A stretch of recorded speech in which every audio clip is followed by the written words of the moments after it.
And then you take their object and the assets here. And then the actual function thing gets started. So we have in this thing, we have a get function and a post function. Okay. Okay. So what we are doing in get is just to get is to retrieve the record.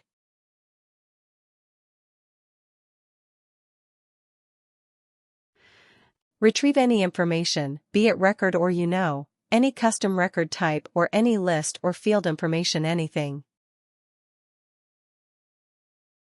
Could be anything. So whenever you call a HTTP GET method, this function will trigger. Now what we are doing in this. When we are calling this GET method, we are passing two parameters, record type and ID. Okay. I'll show you how to through Postman, how to pass parameters. We are passing record type and ID. So it will give us a response that will give us an object back. So what we are doing here, we are just loading that record with the record type and ID, what we are passing in the parameter. So this context parameter will capture both of these record type and ID.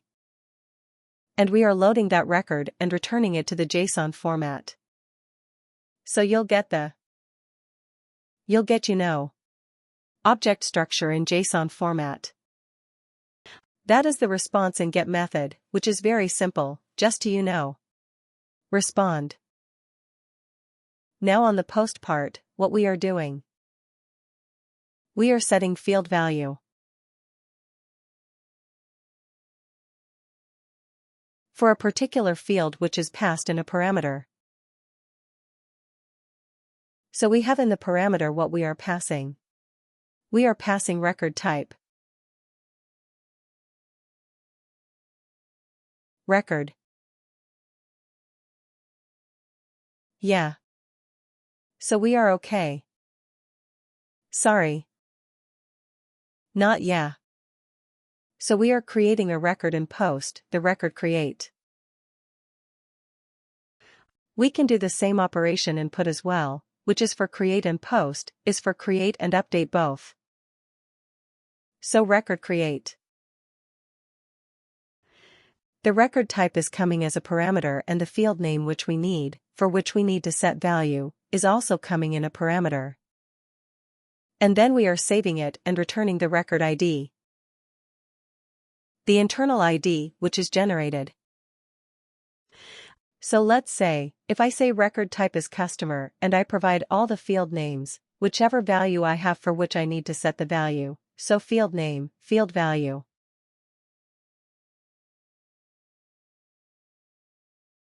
So which this piece of code will create that particular record.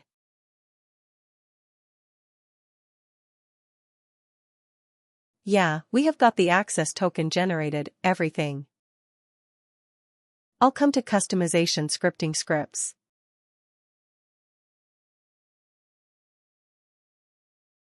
We have RESTlet. So after getting the token, only we have to prepare the script. No, token is a separate thing. You don't have to. So token is needed. When you want to test it, you can create a script. It won't stop you from creating that script.